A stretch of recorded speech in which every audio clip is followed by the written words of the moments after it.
everyone, it's Lynda here from Banjo's Bead House with our weekly Facebook Live, and this week I am actually making a project. So in a recent handmade alchemy showcase, the glass artist Liz DeLuca had some lovely sparkly beads up, and I set her the challenge of trying to make me a matching pair, because I can't do something for one niece without doing something for the other niece, and she's come up with almost a matching set for me. So I am trying to earn some cool auntie points. Both of my nieces got their ears pierced over the Christmas break, and whilst they're still on sleepers and things, I am going to make them their first pair of dangly earrings, because it's something I got asked about from the minute they got their ears pierced and they knew I had their ears pierced. It's, when can you make me earrings, when can you make me earrings? And every time I see them, it's, have you made me earrings yet? So we're making some earrings today for them. So I'm going to flip you guys down. I'll show you some of the sparkly glass I picked up from Liz and what we're playing with today. Whoops, wrong screen that time. Sorry, changed my desk around a bit today. So these are the pieces I picked up in the showcase. So purple, obviously, for auntie, and I loved this pale blue, really glittery. I did say to Liz, could you do pink? It wasn't possible, which is totally fine. So I'm going to set those aside for a different day and obviously make up the purple for me. But Liz really kindly made me some blue on the black glass. So I love the shine effect in this. I love that you swirl and you can make them, the pattern goes with it. So for two little munchkins who love everything fidgety, and they both like blue and they both love sparkle, I think this is going to be a really fun project. Now, because this is for young kids, apart from the head pin, which is a copper based platinum plate, everything else I'm using today is stainless or surgical steel. That is so I avoid any potential allergy issues with them and keep them without irritation in their ears, because they're little young girls and we don't want to have irritated ears and them being mad at auntie. That's the last thing I want. So I've got a mixture of little stainless steel bead caps, and I have some stainless steel balls to play with, and I've got surgical steel continental backs. I went with the continentals because they're wearing sleepers at the moment. This would give them the feel of a sleeper in the ear. They can fidget with the back hinge a little bit, but it'll stay secure in their ears. So yeah, it's the progression towards more of a French style hook without getting them there just yet, because I don't quite think they're there for it. I also know with this pair, if they're going to be this close, I actually have to make them the same, otherwise it's auntie, why is mine different? And I don't want that. So I'm using, because the lampwork glass does have a large hole on the bottom, the head pin will pop straight through, so I am actually using the ball on the bottom, the bead cap on the bottom, just to cover that up.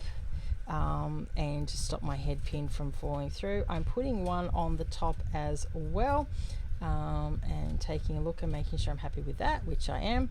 But I am going to add just a little decorative detail with just a simple stainless steel ball on top. Now I know I could do that to the bottom as well, but I like the idea for this time of just doing it on the top.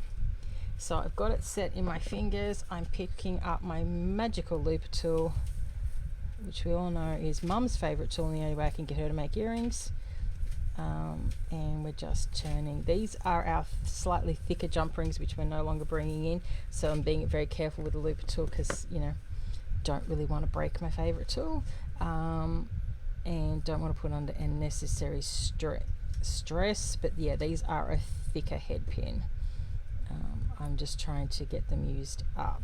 So yeah, so as I said before, I'm just putting my little caps on, feeding my top, and just slowly squeezing that and getting my rubbish out of the way. And we'll get the other two all set up as well.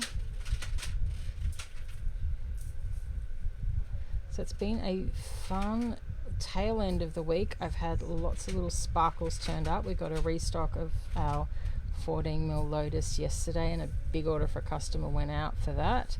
And today some tiny little Nevettes have arrived, which was a customer request. So if you're looking for the faceted glass stones or pretty much anything and you don't find it on our website, it's worth just reaching out and asking, and I can always see what I can get in. And so these tiny little navettes will pop up tomorrow, and I'll take you some photos as I've got them in the photo booth tomorrow. I've just got to get them set up in the system first. But yeah, it's fun having something new appear on the wall as well. So I'm just grabbing my round nose pliers, and I just want to make sure that those loops are completely closed. I have got, you can see there, that one's not completely closed. Whoops, he's just being a bit of a pain. And I've got a little bit of a gap there, so I'm just bending that back and just hand twisting that closed.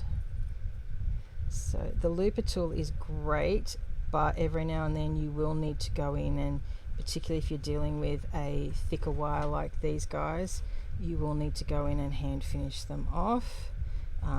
Or if you're working with a bicone, I always shove my thumbnail in and protect the top of the bicone, because I have been known to break a few of those along the way, and the rest of those I can adjust as we finish. So as always with ear hooks, I could twist or adjust, or I could use these loops. So I'm just going to twist that loop up, thread my ear hook on. Nope. Need to twist it up a little bit more.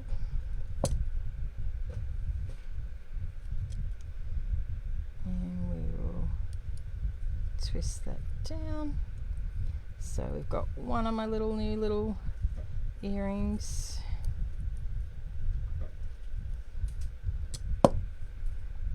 So that's first pair done.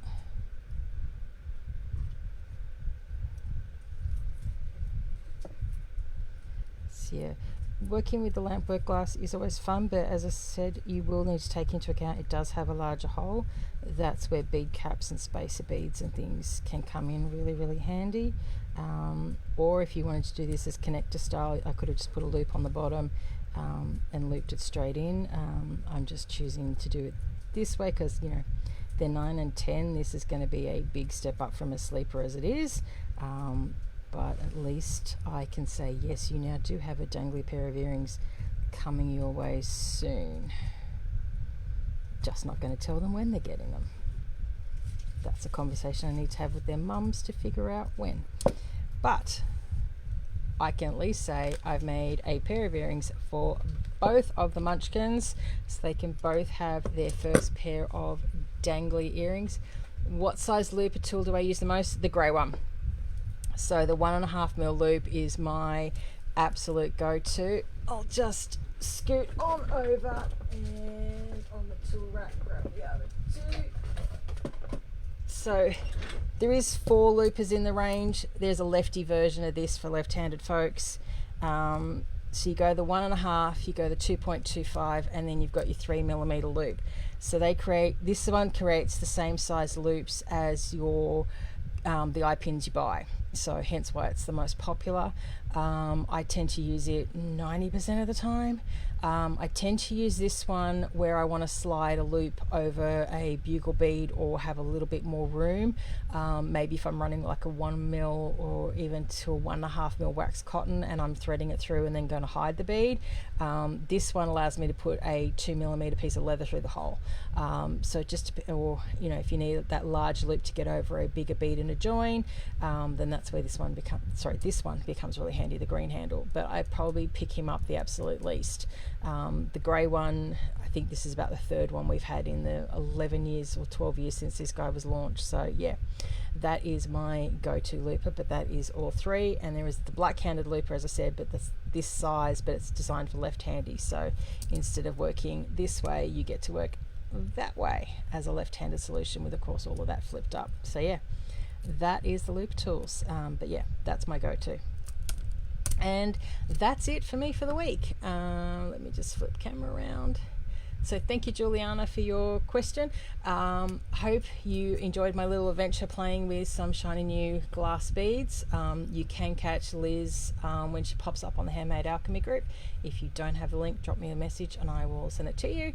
And as always, if there's something you want to see demoed, or just have a general question in mind, just drop us a note and we will do our best to incorporate it into one of these live videos.